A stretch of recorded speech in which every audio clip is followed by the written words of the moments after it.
Hello everyone.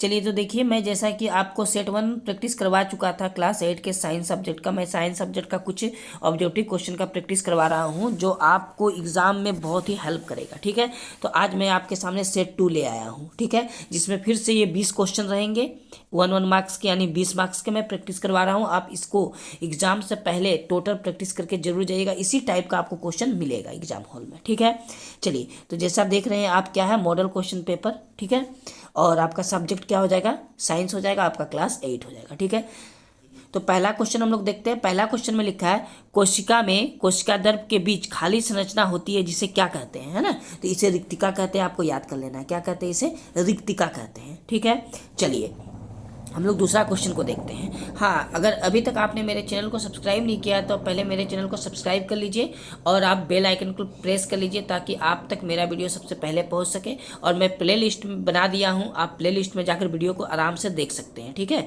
आप play list में देखेंगे, लिखा हुआ आपको मिलेगा क्लास 6 से 10 तक। आप क्लास 8 में है तो क्लास 8 पे प्रेस करिएगा, सारा वीडियो आपके सामने आ जाएगा। ठीक है, चलिए तो हम लोग क्वेश्चन नंबर 2 को देखते हैं।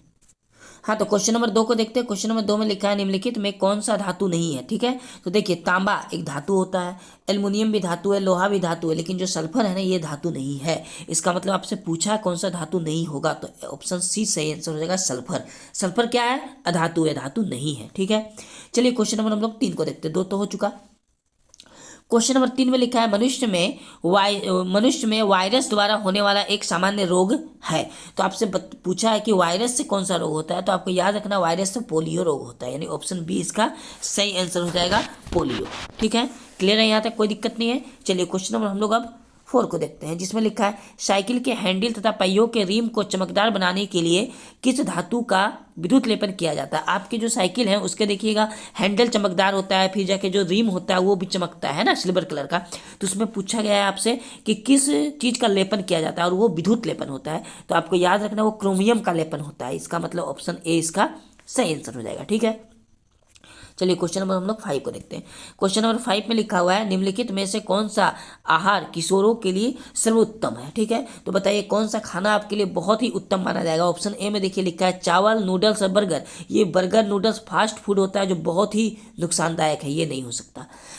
ऑप्शन नंबर बी में लिखा है, चिप्स, नूडल्स और कोक। ये तो बहुत ही खतरनाक फास्ट फूड है, ये भी नहीं होगा। देखिए उसके बाद ऑप्शन सी में लिखा है, शाकाहारी टिक्की, चिप्स तथा लेमन पे। तो देखिए चिप्स उप्स ये सब क्या आता है, अच्छे पदार्थ खाने के लिए नहीं होते हैं।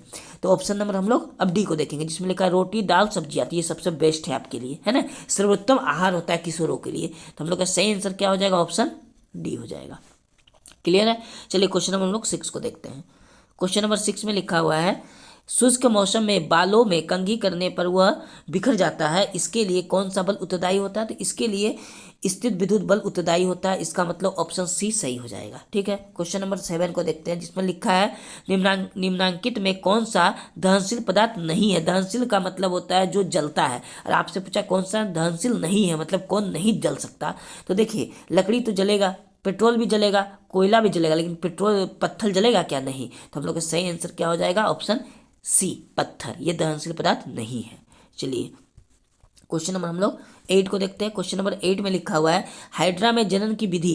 तो हाइड्रा में जो जनन होता है ना, वो मुकुलन विधि द्वारा होता है, या बहुखंडन द्वारा होता है, या द्विखंडन, द्विविभाजन या खंडन, आपको बताना है। तो हाइड्रा में जो विधि है आपका जनन का, वो होता है मुकुलन विधि द्वारा। कौन सा विधि, मुकुलन, यानी ऑप्शन बी इसका सही हो जाएगा क्वेश्चन नंबर 8 का। देखिए क्वेश्चन नंबर 9 में लिखा है, आपतन कोण परिवर्तन कोण के बराबर होता है। हाँ, ये हमेशा आपतन कोण परिवर्तन कोण के बराबर होता है। तो क्या होता है, इधर से अगर एक रेखा किरण आएगा, टकरा के वापस जाएगा, ये कोण हमेशा बराबर होगा, ये थीटा तो ये भी थीटा, तो हमेशा बराबर होता है। तो ऑलवेज, यानी इसी को हम लोग सदैव बोलते हैं। यानी हम लोग का सही आंसर क्या हो जाएगा, ऑप्शन ए हो जाएगा। आपको याद रखना, हमेशा यानी सदैव बराबर होता है आपतन कोण और परिवर्तन कोण। क्वेश्चन नंबर 10 में लिखा है, जंतुओं द्वारा प्राप्त खाद्य पदार्थ क्या होते हैं। जंतुओं क्या खाते हैं, दाल खाते हैं, फल, चावल या शहद। तो ये हम लोग का आंसर हो जाएगा हनी, यानी शहद। ऑप्शन डी इसका सही आंसर हो जाएगा। ठीक है, चलिए क्वेश्चन नंबर 11 को देखते हैं। देखिए तो क्वेश्चन नंबर 11 में लिखा है, इनमें से कौन सा ग्रह नहीं है। तो देखिए मंगल भी ग्रह है, बुध भी ग्रह है, शनि भी ग्रह है, लेकिन सीरियस एक ग्रह नहीं है। यानी आपका आंसर क्या हो जाएगा, आंसर हो जाएगा ऑप्शन नंबर ए। आंसर हो जाएगा आपका ऑप्शन नंबर ए, सीरियस, है ना, सीरियस एक ग्रह नहीं है। क्वेश्चन नंबर 12, इसमें लिखा हुआ है बर्फ पर चलने पर आप फिसल जाएंगे, क्योंकि जब आप बर्फ पे चलिएगा तो फिसलन होता है ना, इसका कारण क्या है, घर्षण कम होने का कारण है, यानी घर्षण कम होगा। ऑप्शन बी इसका सही आंसर हो जाएगा। घर्षण क्या होता है, कम होता है।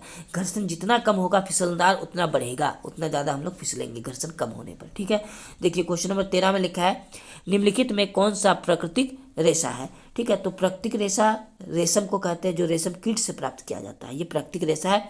बाकी सारे मानव निर्मित रेशा है। ठीक है, चलिए इसको कृत्रिम रेशा भी कहते हैं, इसको बाकी को नायलॉन कृत्रिम रेशा है, रेयान भी कृत्रिम रेशा है और पॉलिस्टर भी कृत्रिम रेशा है, लेकिन रेशम जो है ना ये प्राकृतिक रेशा है। चलिए आगे देखते हैं हम लोग क्वेश्चन नंबर 14 को।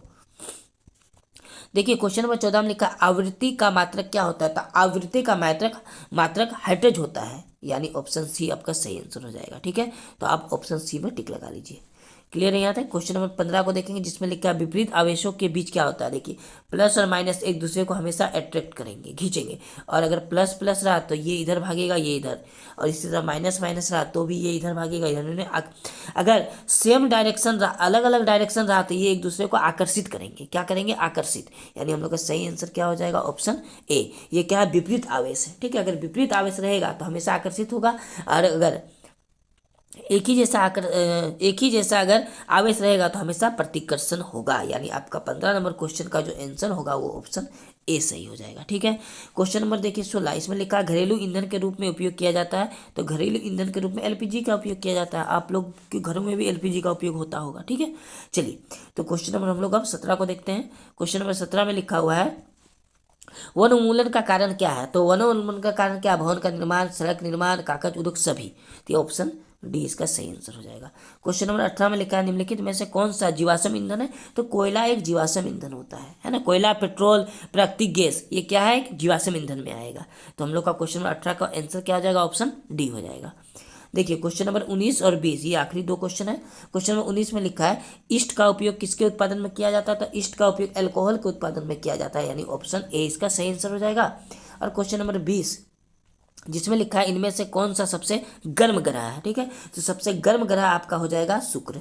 ठीक है, शुक्र क्या है, सबसे गर्म ग्रह है। अगर आपसे पूछे पृथ्वी का जुड़वा ग्रह तो भी शुक्र होगा। अगर आपसे पूछे कि भोर या सांझ का तारा किस ग्रह को कहते हैं तो भी शुक्र ग्रह होगा। आपको इतना बात याद रखना है। ठीक है, चलिए तो हम लोग का 2 सेट का हम लोग प्रैक्टिस कर चुके हैं। आप बहुत अच्छे से प्रैक्टिस करिएगा, क्योंकि आपका फर्स्ट टर्म का एग्जाम जो होने वाला है ना वो ऑब्जेक्टिव टाइप का होगा। इस टाइप से क्वेश्चन आएगा, मैं प्रैक्टिस करवा दे रहा हूँ, आपको बहुत हेल्प होगा।